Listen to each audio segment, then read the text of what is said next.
Buenos días chicos, ¿cómo están? Vamos a tener nuestra clase en esta octava semana del cuarto bimestre. Prestemos mucha atención para dar nuestra última prueba de rapidez, ¿sí? Muy bien, empecemos. Muy bien chicos, y en esta semana vamos a ver el tema de enfermedades 2. Vamos a ver la segunda parte. Ya hemos visto la semana pasada enfermedades y ahora vamos a ver un poquito de las enfermedades infecciosas, ¿sí? Octava semana. Muy bien, enfermedades infecciosas es lo que vamos a ver ahora. Las enfermedades infecciosas se van a propagar de un organismo a otro, ¿sí? Se propagan de un organismo a otro y son propagados por agentes patógenos.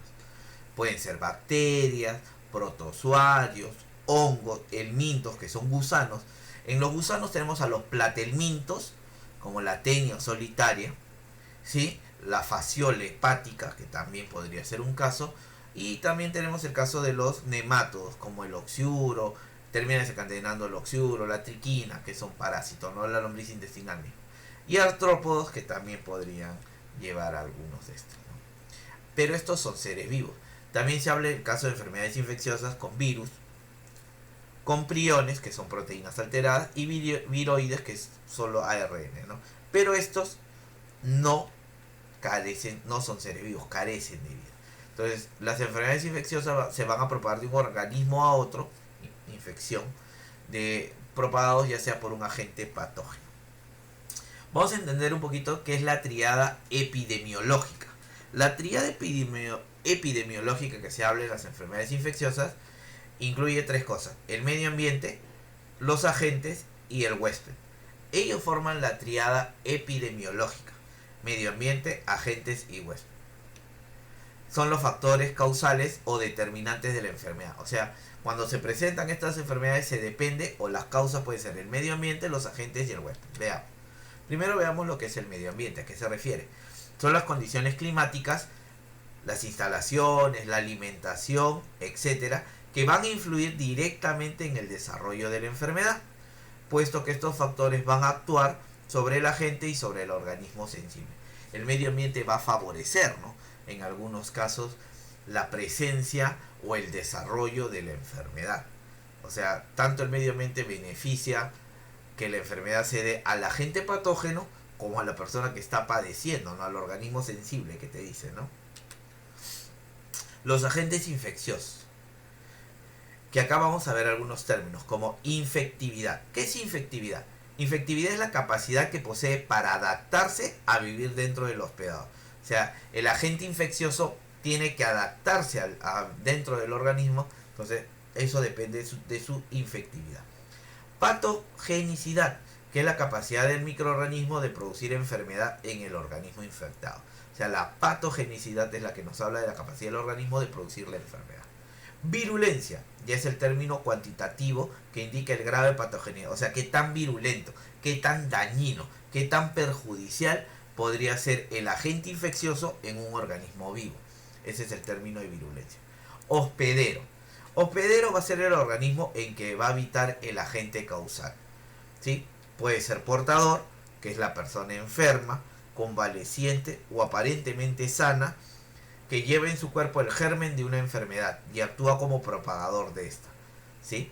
Lo otro es el reservorio de infección: a los hombres, animales, plantas, suelo, materia orgánica inanimada, en que el agente infeccioso vive y se multiplica, y de ello depende su vida para poder transmitirse y desarrollarse en el organismo del hombre y producir la enfermedad. Entonces vamos a tener en este caso el hospedero, que es el portador, y el hospedero, que es el reservorio. Entonces, estas enfermedades infecciosas se suelen trabajar bajo la triada epidemiológica, ¿sí? Medio ambiente, agente infeccioso, hospedero. Ahora, cuando uno habla de enfermedades infecciosas, es inevitable hablar de Robert Koch y de su teoría microbiana de la enfermedad. Como te dije, el autor es Robert Koch y tiene sus postulados. El primer postulado es que el agente causal de la enfermedad debe encontrarse siempre en todos los enfermos que la padecen, ¿sí? Luego, debe cultivarse en estado puro. El microorganismo debe reproducir la enfermedad en los animales de experimentación. Tanto el hombre como los animales de experimentación deben formar anticuerpos contra el germen, ya sea in vivo o in vitro. O sea, en el organismo vivo o en instrumentales, en aparatos que hacen réplicas de la situación en vivo, ¿no? In vitro, en laboratorio. Una observación de los postulados del Koch. La sífilis, la lepra y la bartonelosis no cumplen con estos postulados de Koch, ¿sí? No van a cumplir. Acá lo puedes observar, ¿no? Los postulados: el microorganismo patógeno sospechoso debe estar presente en todos los casos de la enfermedad y ausente en animales sanos. Eso es cierto, o sea, si tú revisas, vas a encontrar, bueno, como materiales de uso, la microscopía y la tinción. En el animal enfermo va a haber glóbulos rojos, el patógeno sospechoso, y en el animal sano solo va a estar los glóbulos rojos y no va a estar el sospechoso, el patógeno sospechoso, disculpa, el causante de la enfermedad. Entonces, eso te indica el primer postulado, que el agente causal de la enfermedad tiene que estar en todos los que están enfermos. En los sanos obviamente no se va a encontrar. Acá te dice que la observación microscópica de la sangre o de algún tejido permite esto. El segundo postulado dice que el microorganismo sospechoso debe cultivarse en cultivo puro, debe cultivarse en estado puro. Entonces se hace cultivo en laboratorio, se genera una colonia de patógenos sospechosos y no hay microorganismos presentes, claro, porque el organismo está sano. Siempre en medio sólido con muestras del animal enfermo o del sano. Entonces se hacen muestreos en plaquitas Petri para ver el desarrollo. Luego se da la inoculación del animal sano con células del patógeno sospechoso. Y va a generar el tercer postulado, que el microorganismo debe producir la enfermedad en animales de experimentación. Entonces, las células de cultivo puro del microorganismo aislado deben causar la enfermedad en animal sano. O sea, se le va a tener que inocular a un animalito sano para ver. Entonces, ¿qué va a suceder si tú lo inoculas? El animalito se va a enfermar. Entonces, luego se hace la extracción de sangre o muestra de tejido y se observa por microscopía. Y eso comprueba el cuarto. Tanto el hombre como los animales de experimentación deben formar anticuerpos contra el germen. Y eso es cierto. Mira, el microorganismo debe ser aislado y ser idéntico al original. Entonces tú te das cuenta, el nuevo aislamiento en el laboratorio, patógeno sospechoso presente, cultivo en el laboratorio, cultivo puro, debe ser el mismo microorganismo aislado. Y te das cuenta que la teoría microbiana de Koch se da, por eso que es una enfermedad infecciosa. Pasó de un organismo a otro y la infectó, ¿no? Entonces, los postulados de Koch para demostrar que un determinado microorganismo causa una enfermedad específica. Esto fue de esta fuente, ¿no? Entonces, mira, y estas enfermedades no cumplen con estos postulados de Koch. Sífilis, treponema pallidum, lepra, Mycobacterium leprae y bartonelosis, sí, que son bacterias, las tres son bacterias microbianas, por eso dice.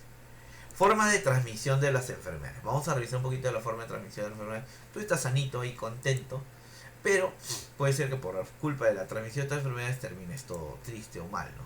Y una de las formas de la transmisión es la forma directa. La forma directa es por vía oral, vía nasal o vía sexual, ¿sí? Mediante contacto sexual podría ser, ¿sí? Contacto. O sea, puede ser vía oral, vía nasal o vía sexual.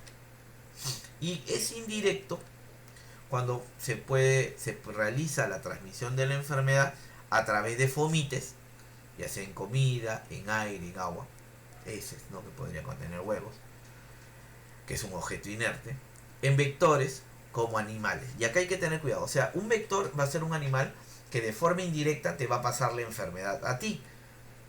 Puede ser un vector mecánico, que es aquel que transporta el patógeno en su superficie, y son generalmente invertebrados, insectos en este caso, que su fuente de alimentación es la basura o las heces, y al estar rodeado su cuerpo va a estar adherido a bacterias o agentes infecciosos que nos podrían causar daño, ¿no? Como el caso de la mosca, que el cólera. ¿Sí? No es que la mosca te pique y te transmite el cólera, sino que la mosca, al estar en ambientes contaminados, a su alrededor de él se adhiere esta bacteria, y la mosca, al estar sobre los alimentos, nos podría contagiar de manera indirecta. La cucaracha, en el caso de la poliomielitis, también podría ser. Son casos, ¿no?, de vectores mecánicos. ¿Qué es un vector mecánico? Es un organismo que lo lleva en su superficie, y cuando tiene contacto con algo, ya sea con nuestra mano, con algo que vamos a comer, de manera indirecta nos transmite la enfermedad. Y el otro tipo de vector es el vector biológico. El vector biológico, vamos a tener que el patógeno va a realizar parte de su ciclo vital dentro del vector. parte de su ciclo vital dentro del vector. ¿Quiénes son? El caso la pulga, el piojo, los mosquitos, los chinches, son hematófagos.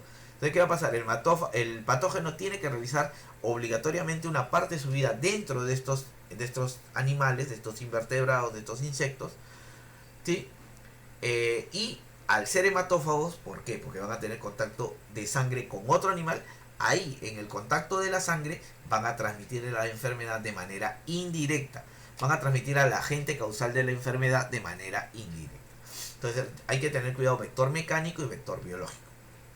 Ahora, hay otra forma en que de vía oral o vía cutánea se transmite la enfermedad.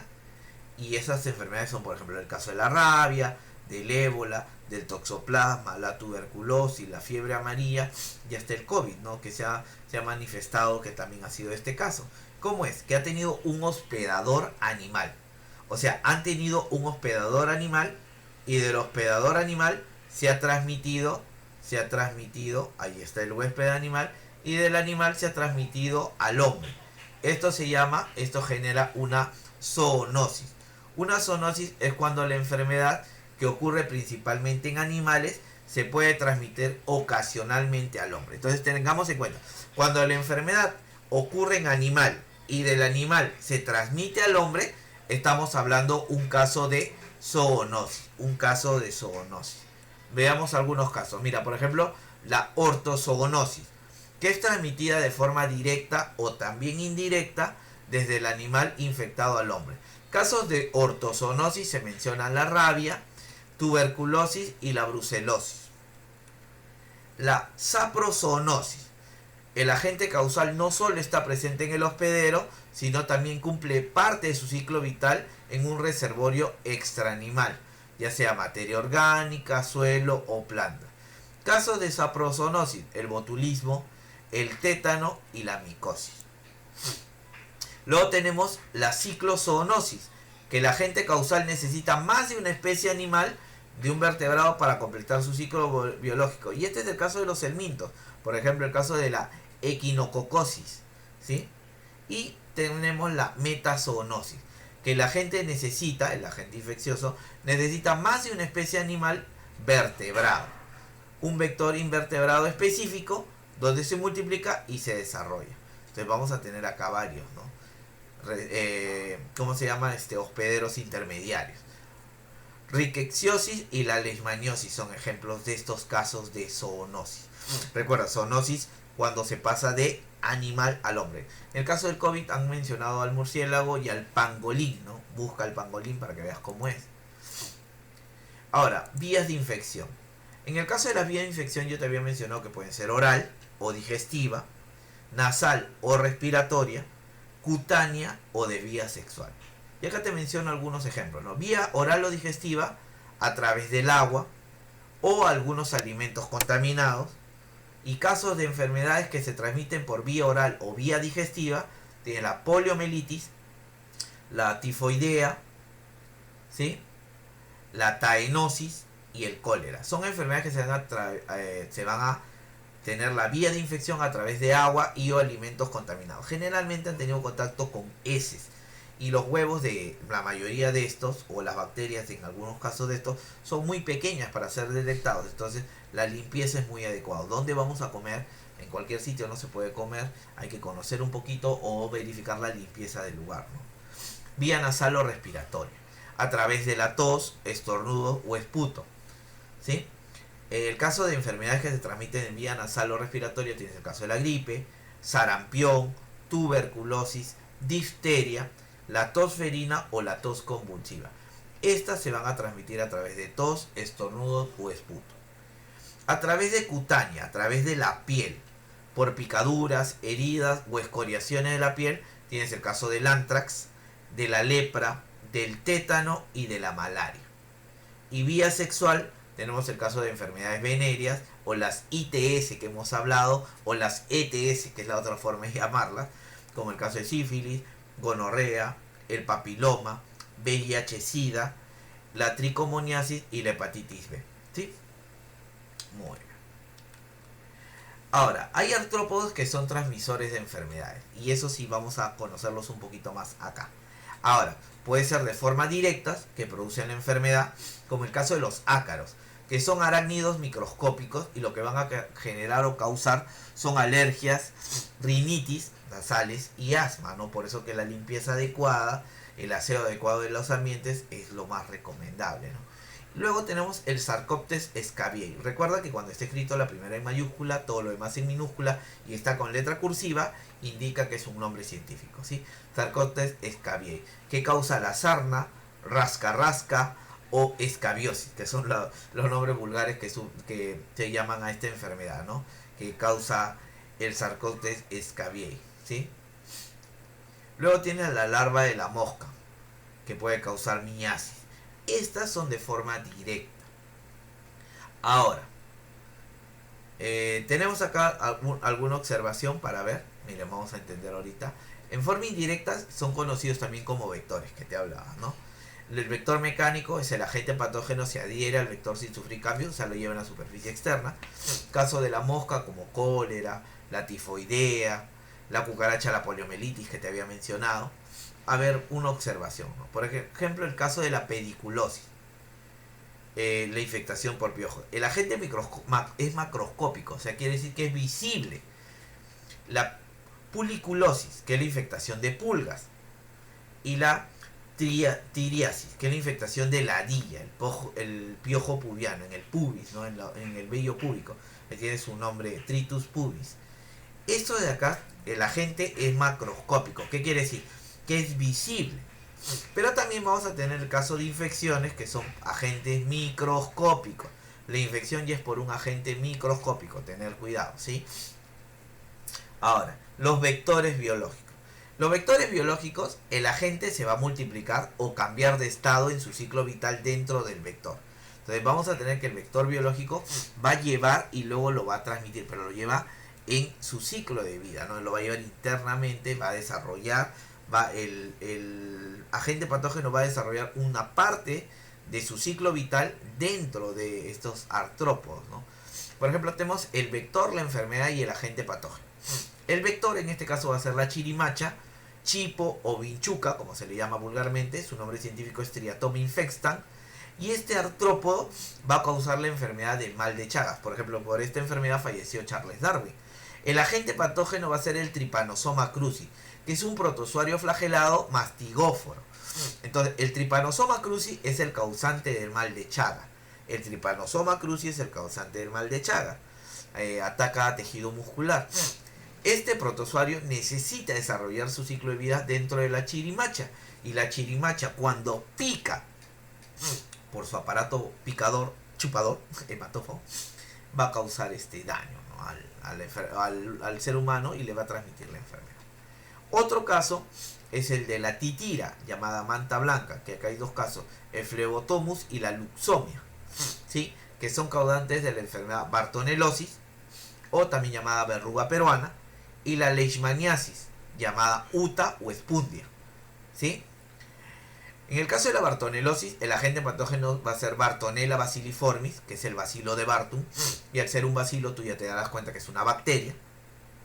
Y la leishmaniasis, que es causada por la Leishmania peruviana, que es un protozoario flagelado. Uta y espundia se llama de acuerdo a la ubicación, ¿no? Uta en la selva, espundia en la sierra. Uno pica en la cara, o el otro pica en todo el cuerpo. Obvio, en la selva picar en cualquier parte del cuerpo por la exposición, por el calor, la ropa corta, permite que el artrópodo tenga donde picar. En cambio en la sierra solo la cara está descubierta porque uno está cubierto por el frío, entonces va a suceder de esta forma.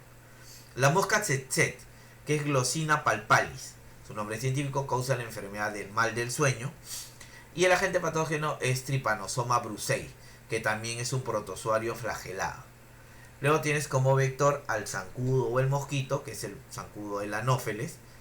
La enfermedad malaria o paludismo, que en este caso tienes al Plasmodium vivax, al Plasmodium malaria y al Plasmodium falciparum, que son protozoarios esporozoarios, ¿sí? Entonces, los Plasmodium son causantes del paludismo o malaria. ¿Quién es el vector? El Anopheles. Luego tienes el caso de acá, de los que te mencionaba, el piojo, pedículos humanos. ¿Qué enfermedad te trae? El tifus epidémico. ¿Quién es el agente causal de esta enfermedad? Rickettsia prowazekii, que es una bacteria.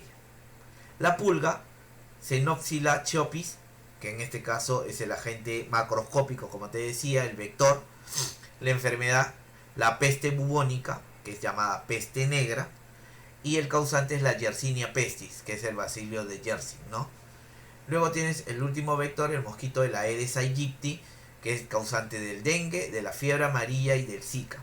En este caso epidemia que está padeciendo el Perú. Es un virus, es un flavivirus. No lo menciono en cursiva porque los virus no son seres vivos, no tienen nombre científico. Muy bien, chicos, vas a resolver esta tareita, es la última del año, y la envías. Muy bien. Muy bien, chicos, espero que la clase haya sido de tu agrado. Ya terminamos. Muy bien. Un saludo especial, un abrazo para todos los chicos. Ya este es el último video que hagamos en este año. Muchas bendiciones y hay que seguir cuidándonos, ¿sí? Por favor, a seguir cuidando. ¿Alguna sugerencia, algo que creas que se puede mejorar? Escríbelo en la barrita de comentarios y déjame el último pulgar arriba. Nos vemos, chicos. Bendiciones.